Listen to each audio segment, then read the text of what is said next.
What's up, YouTube community? We're back with another video. So I've got Jace with me here and Barrett. This is Barrett's first appearance on the YouTube channel.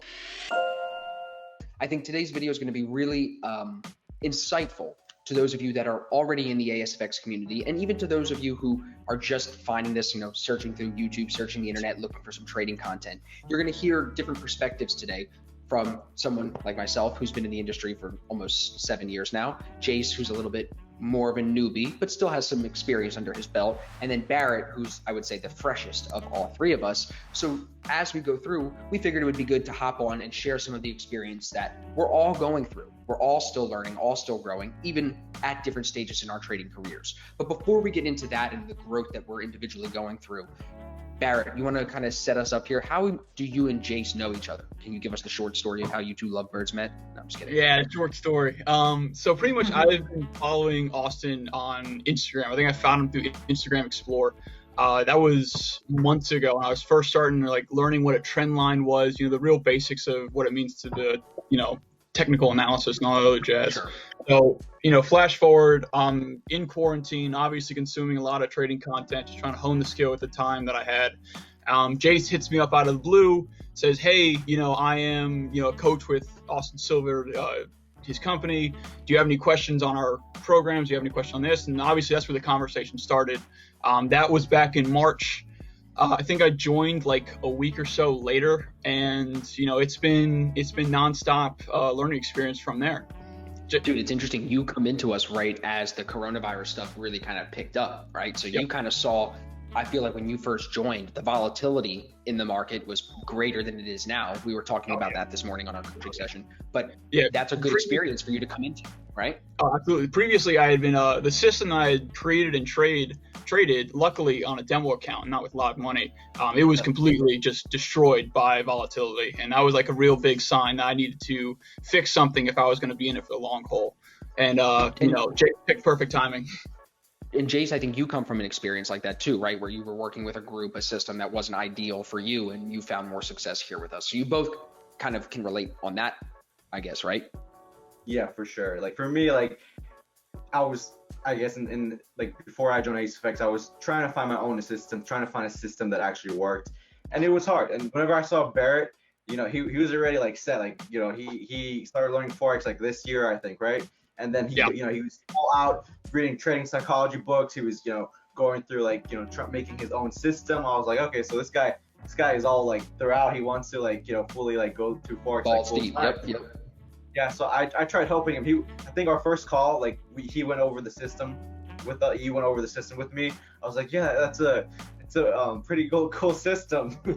But it was just for me, seeing someone who just learned, started trading, basically learning Forex that year, and he already had created his own system, already knew basically the basic knowledge of a technical analysis. That for me, I was like, okay, I gotta get this guy in here, because he obviously he works hard. He's freaking smart because he's creating his own system. He's in the military, so he's he doesn't even have a lot of time in his hands anyways. So I was like, this guy will be a great addition into our team, and I want to help him out. So. And it helps out that you guys are so close to each other, right? Where you can sit down and you can actually, because you said you're going to see each other tomorrow. How far away from each other are you guys? Remind me. I know I just asked you. So depends on how long the flipping tolls take to get through.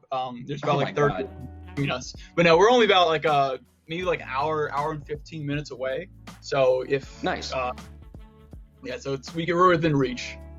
Nice. So I feel like that helps too. A lot of the guys that we work with, they find more success, in my opinion, when they have somebody in the local area that they can turn to and meet up with, ask questions. There's two guys, Aiden, and I believe the other guy's name is, I'm not even going to say because I could be incorrect, so I'm not going to butcher, just throw it out there. Aiden and another guy, they're in the UK. They were outside of London a couple hours. They didn't even know that they were 20 minutes down the road from each other, and now they're on Skype every night talking and going over trades, which is awesome because that's what I wanted the group to do. I've always wanted the group to be that resource that brings traders from all over the world that sometimes are right around the corner from each other, brings them together, you know what I mean? But I had a couple of questions that I wanted to go through for this video, and it works out that you're here, Jace. So I want to ask you the first one, actually. What do you think as far as Barrett's growth from March, April, May, June, now into July? What do you think has been the one area that you've seen him grow the most in? And if you'd like to, could you share an area that you think he still needs to grow in? And let's see if your two answers align with what he thinks about himself. Just Seems like he's a couple of games. he's grown a lot. Like it's kind of hard to just pull it up in one kind of like area where he's grown, because this dude, like, he has fully outgrown. Like he told me back in March, you know, I want to be where you're at in a year. I want to be profitable where you're at in a year. And I was like, yeah, I believe you, bro. Just back testing. This dude puts in the work for everything. And like, you know, just him even creating his own system with an ASFX, like it just shows you like he's always trying to grow even more and more, and he's always prone to his mistakes. So if I could just narrow it down to one area, I'll probably would just say his trading, probably his trading psychology. You know, he's not as back in March where, you know, like he got affected a lot, where he just basically jumped into any trade ideas. And now, like, especially like selectivity has changed.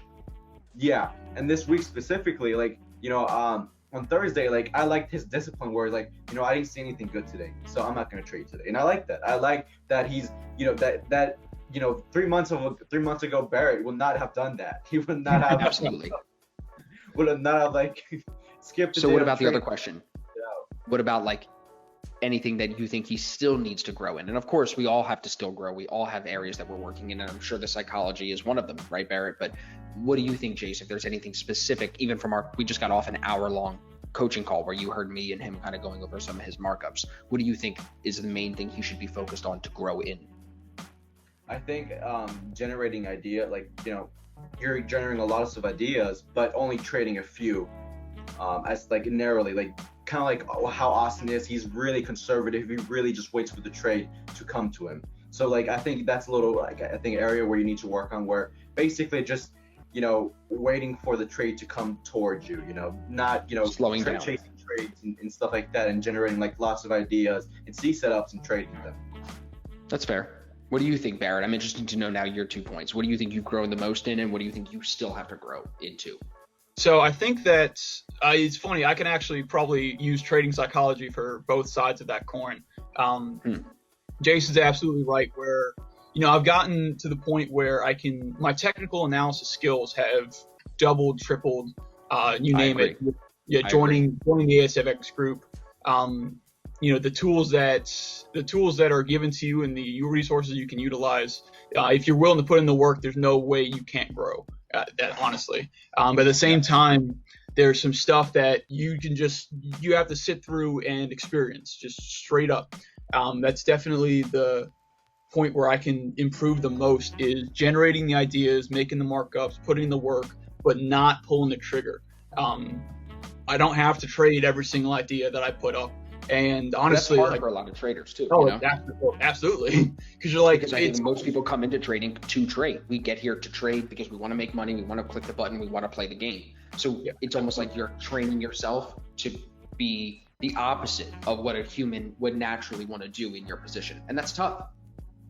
Absolutely. Yeah. No, it absolutely is tough. But it's a skill that I need, and a skill that I'm going to work on. It's a skill that I'm going to improve. Do you think that the markups specifically that I know both of you do them a lot. Do you think though the markups alone make a big difference, or is there something else in the markups? Is it that you have to mark up your trade ideas and journal it with documentation and text and take an hour to think about it? What's the sweet spot there? Because some people don't start. The reason I ask that, I want both of your opinions on this, is because I think a lot of people don't even start doing markups because they are scared that they're going to do them wrong, or they're scared that they're not going to do enough, if that makes sense. So, Jason, you want to take this first, or should I? Yeah, I'll take it first. So, like, markups, like, it is, like, in my opinion, it is the most important thing, I think, in trying to understand the system and trying to have confidence in the system and trying to execute the system, you know, whenever you're in the live market. Like, a year ago, for me, like, it took me a little while to, I guess, like, master the D1 and D2 entries. You know, I just took literally every entry that I saw, D1s, D2s, up and down. I know Shaba, whenever he was trading this group, he was trading it up and down. I was like, oh my god, that's so sick. I want to be like him. I want to, you know, trade these pairs up and down. And basically just doing, like, whenever I had so much time in my hands where I had 3 or 4 hours to backtest, like, in that area, I grew so much because, just looking at data, the candlesticks, how they move and how it reacts to the D1 system, and how like the bullish momentum pops up whenever, it goes in that second divergent point and it just pops up off the 50. Like, it's so, like, you learn so much whenever you're doing backtesting and markups. And for some people, it may just be like, oh, put text, save on TradingView, and then go to the next. But like for me, like I'm such a logical and analytical person where, I look at everything and I want to know, why is that? Why is that candlestick doing that?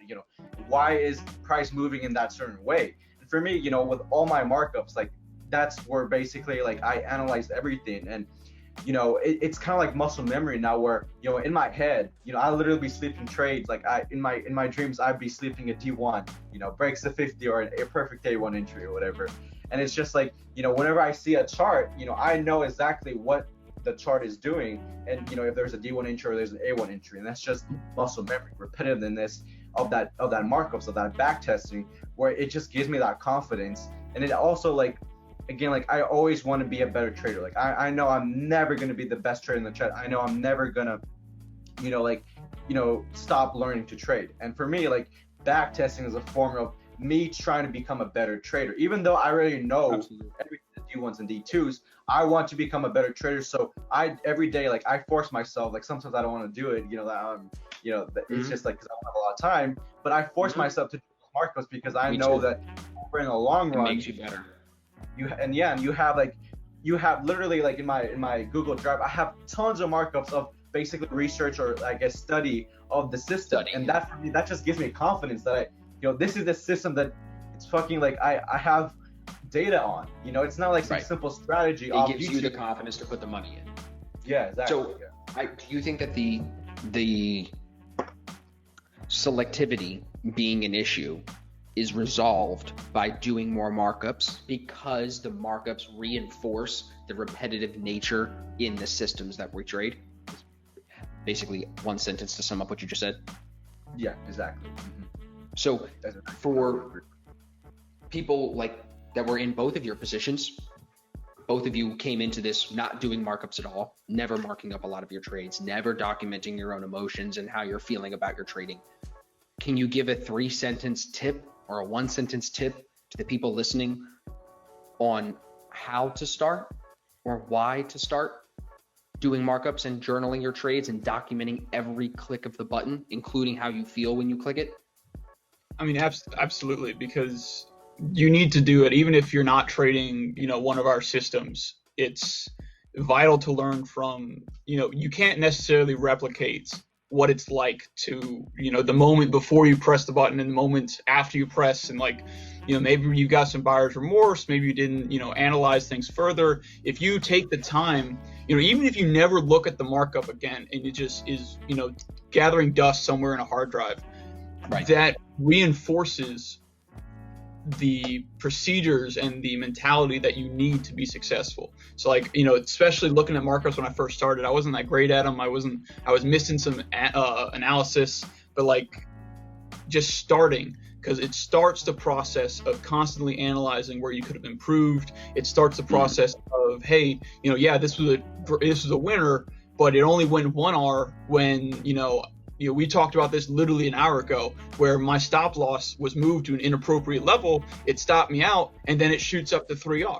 If I'm not going over these trades, not only in my head, how are you ever going to improve that? Right. How am I going to improve that? And the answer is I'm not.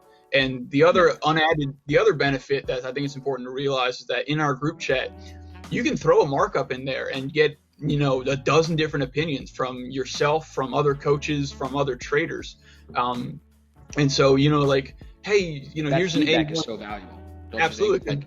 Because I feel like if you aren't getting your ideas checked, I don't mean to steal the answer from you, but I just think if you're not getting your ideas checked, it's like you said at first, how are you ever going to improve? You know what I mean? Yeah. I get frustrated with people in one situation. My one time that I get frustrated with the traders that I work with is when they want things to change and they want to be better, they want to make more money, but they don't do what the successful people are doing. Is there anybody in the group that is making consistent money and not journaling and not documenting their trades and not posting markups and not active in the VIP chat every day? No. Exactly. Like a And that great that example. that comes actually come to the point where, whenever I first joined, you were, it's like less than 100 people, I believe, whenever I joined the group. And Yep. I saw that, what you were saying, even to the, I'm not going to say their names because like I don't want no disrespect to them, but basically you were shitting on them basically because they weren't doing the proper work necessary to become a profitable trader. They've been trading a long time, 4 or 5 years, and they weren't putting the proper work. And you're like getting onto them like you need to do what I'm doing. Like I'm doing it's a repetitive system, but look what I'm doing. I'm backtesting, I'm trade journaling every single trade. But why And do you that's think that is, bro? What have you seen? Why do you think people are not willing to do what others are doing that have what they want? They're lazy. Think about this. Well, I mean, I think maybe that's a one-word answer. I think that a big thing is putting in work. I read a ton about trading literature, and a topic that I just read about is like positive and negative reasons for trading. Negative reasons like you want to escape the 9 to 5, you want to add it, you want to escape the 9 to 5, you want to, be your own boss, which are all fantastic reasons and valid, but it doesn't necessarily stoke passion. So, but the positive reasons of like solving problems, constantly improving yourself, those are things that, bring passion to the table. So if a trader is just looking to, just get rich and not like fall in love with the idea of trading, the trader who might not even have the experience but has the passion behind it will either overtake or will be leaps and bounds ahead of the trader who doesn't have that passion.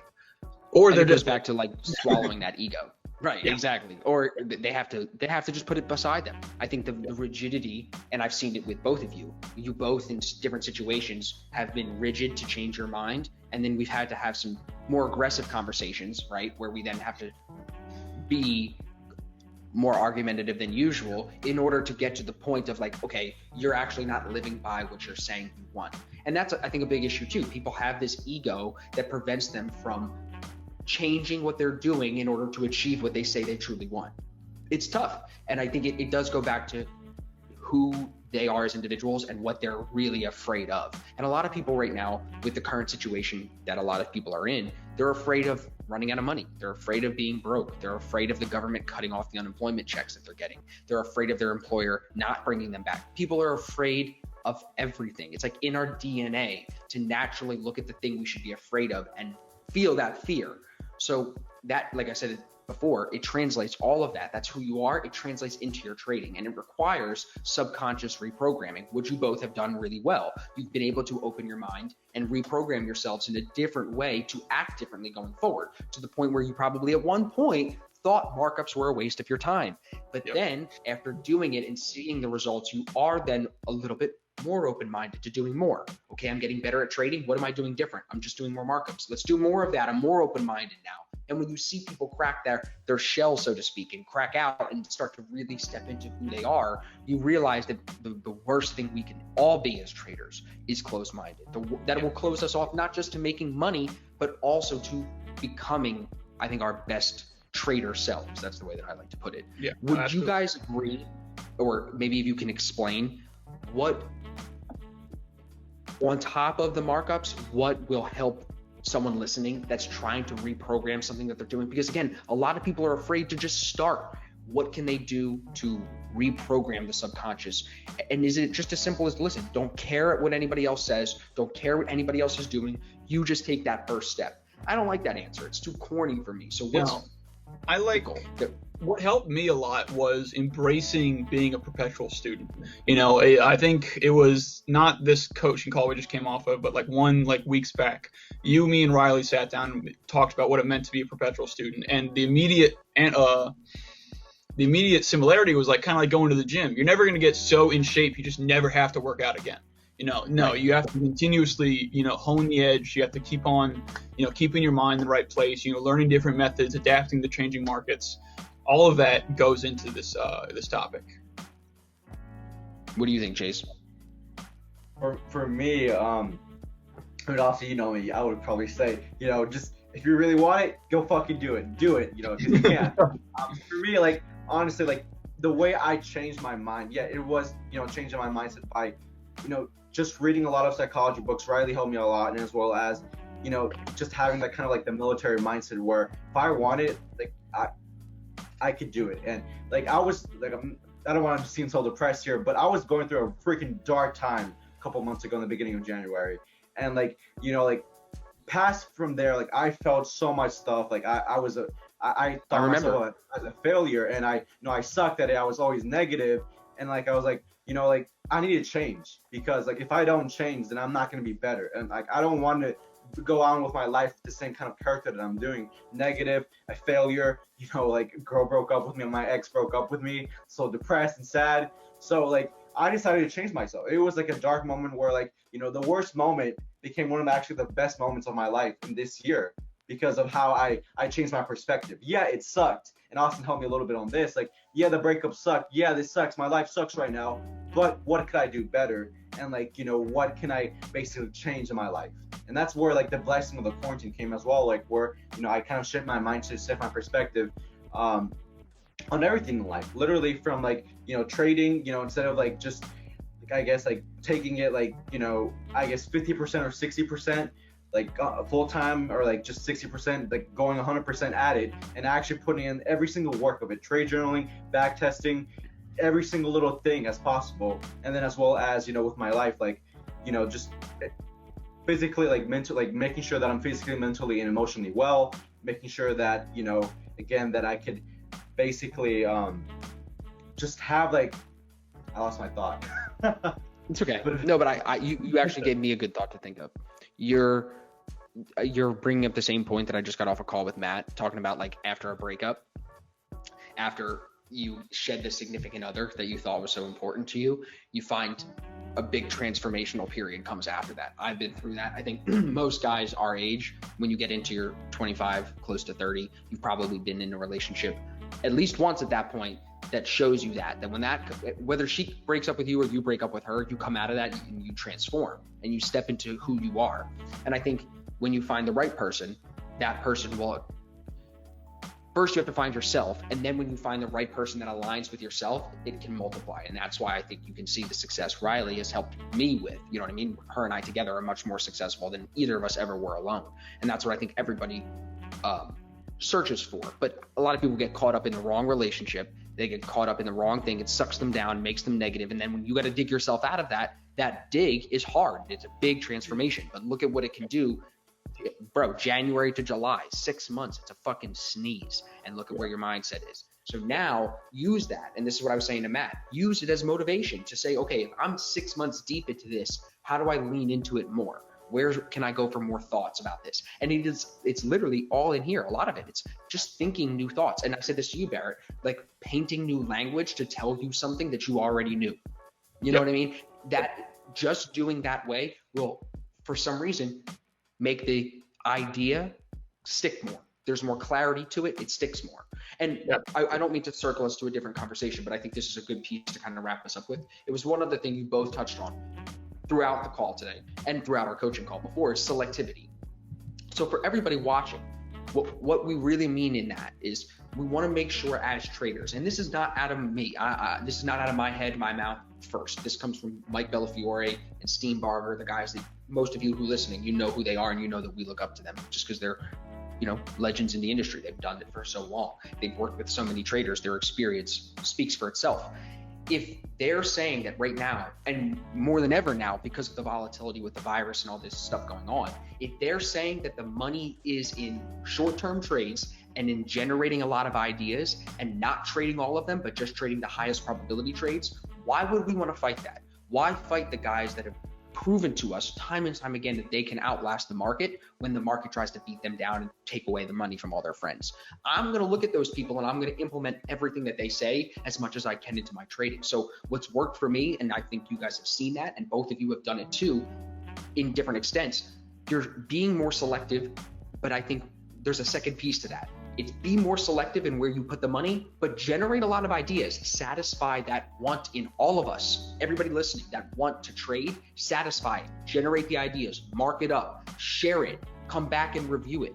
But to say that all of these ideas are worth money, it's not true. It's the biggest misconception that I think most struggling traders get trapped in.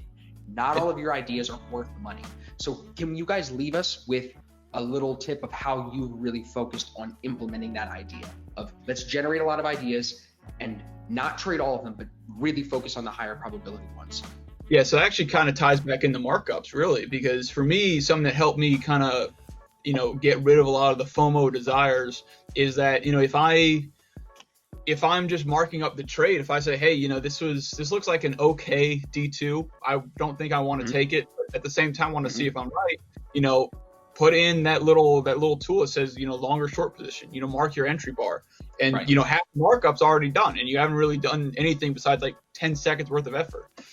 Right. And there you feel a little bit of that pressure to trade, that pressure that drives us to overtrade is kind of relieved, because at least now you're putting those ideas into action without actually trading them. Makes sense. Definitely makes sense. What do you got for us, Jace?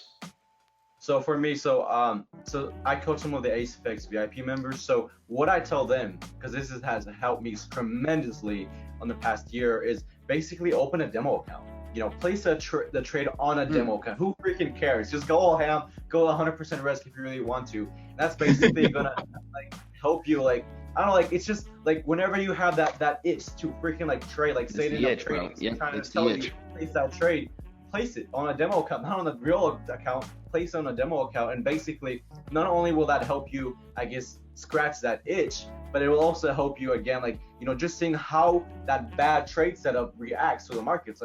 It was a bad trade setup because literally it broke the 50 and then it reversed quickly on you and stopped you out. Or you just can learn so much from it, on trading shitty C setups, but not trading on the live account, trading it on a demo account. And that's what I say. Putting that hard-earned money into it. Because they have that itch. Everyone has that itch to trade. Everybody does, right? Just open a demo account and place that trade on the demo account and journal it, and see how it reacts with that shitty C setup. And it usually helps a lot of people. Also, it also, an unintended side effect is that you can watch your P&L slowly decrease over time as you trade shitty ideas on your demo account. And you're like, wow, this really drives home for me how selective I actually have to be in order to maintain consistent profits. So a lot of people won't even take that step and go try it on a demo account, or even just mark up the ideas. To them, it's money in the game or no, money in the game or no. So I think for everybody listening, what they both have in common with their answers, and they're both good answers, is they both are looking at it not every idea can be worth the money that I think it's worth. It's just not possible. It's not. You're not a stock picker. You're not a Forex picker. You're not picking anything. You need to weigh all the possible trade ideas out every day and then weigh all the probabilities against each other. And I think that's why you guys have found more success. And I think that's what all the people, like I said at the beginning, all the people that are finding success in our group are doing that. They're all weighing out a bunch of ideas and only trading a select few. They're not trading all of them.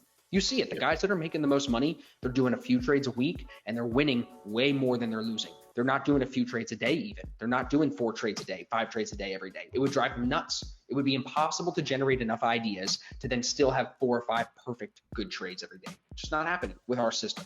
You know what I mean? It's just not realistic. So I think in the bigger picture, over the long run, it makes much more sense to say, today, I've got 4 ideas. Let's watch all 4, see how they do, but I'm only trading this one because it's the highest probability. And if it's a loser, you follow the rules well. If you do execute the rules well, you can't win every trade. But if you do that over the long run, that's where the probabilities come in and they play out in your favor, For sure. Cool.